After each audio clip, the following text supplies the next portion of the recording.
Hello, everybody. Scott Golden here with the Pro Wrestling Logic YouTube channel and the December 21st, 2011 process. And ultimately, there is that. That particular process is the NXT review for this particular deal.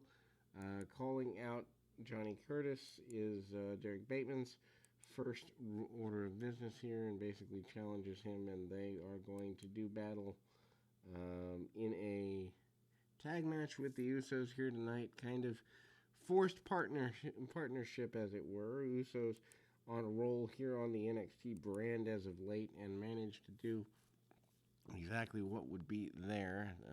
Miscommunication between them early. Usos come back and are obviously working together as a team far better than Bateman and Curtis, and there is a distraction point between these two men, Bateman and Curtis, which ultimately leads to Curtis taking a loss in the middle and Bateman less than impressed with all of that. Yoshitatsu gets jumped by Hawkins and JTG and other individuals Hawkins and Rex gets beat up for no good reason, and there's that. And I'm gonna grab my phone. So we will be back in 2 shakes of a lamb's tail with more. And I mean, at the core, this is really a settling of very basic, very simple, and somewhat simplistic situations as it relates to the continuation of, for lack of a better term, a feud that is perhaps understated, overvalued. And again, kind of go through that process. The understated, overvalued feud is obviously the Curtis and Bateman feud. And in this particular matchup, the Usos are just a drop to that. I think the Usos being placed in a situation where they managed to get a victory, including the splash there. Again, we go back to Tyler Rex and Kurt Hawkins being kind of in there with Yoshitatsu and friends. I mean, Hawkins coming back is valuable to the enhancement role here.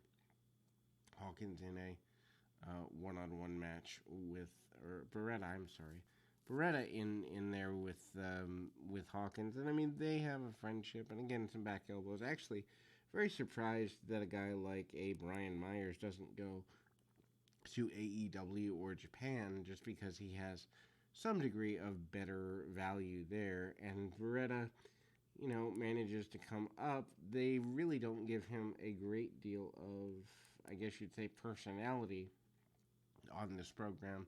Not to say he has none, because he has some, but it's not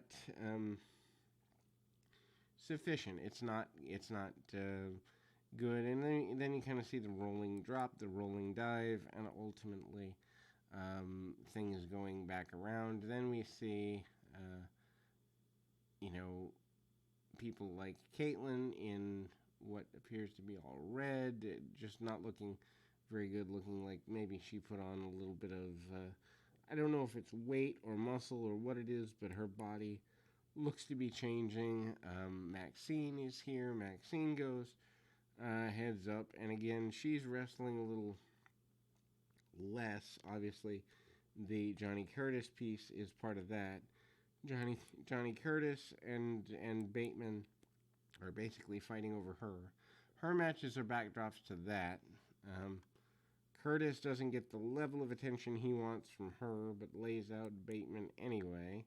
That continuation is there. We see a return to Percy Watson, who was probably one of the bigger baby faces at the time for the brand. He's going around with Tyson Kidd. That's not surprising, but Kidd seems to have fallen out of importance, even not here on the NXT brand, in that he has matches, but they're not nearly as significant as they once were.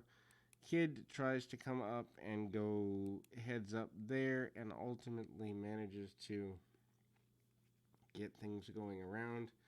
And ultimately, then we see the modified redemption match, which, that's here, and it doesn't really feel any different than any of the other matches between these two, which I think is a big problem with the NXT brand at this point, is that many of the matches feel very similar. They feel uninspired. Then we go to Tribute for the Troops. There's fighting between Bateman and his deal over Maxine.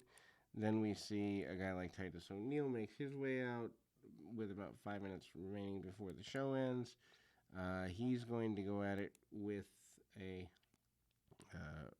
with another random person in JTG this time. JTG is back to being aligned to some degree with Darren Young. Young out there kind of encouraging things along there. And JTG even pulls his man into the ring skirt, ring apron deal. That's there, and ultimately hard shots along the way that way.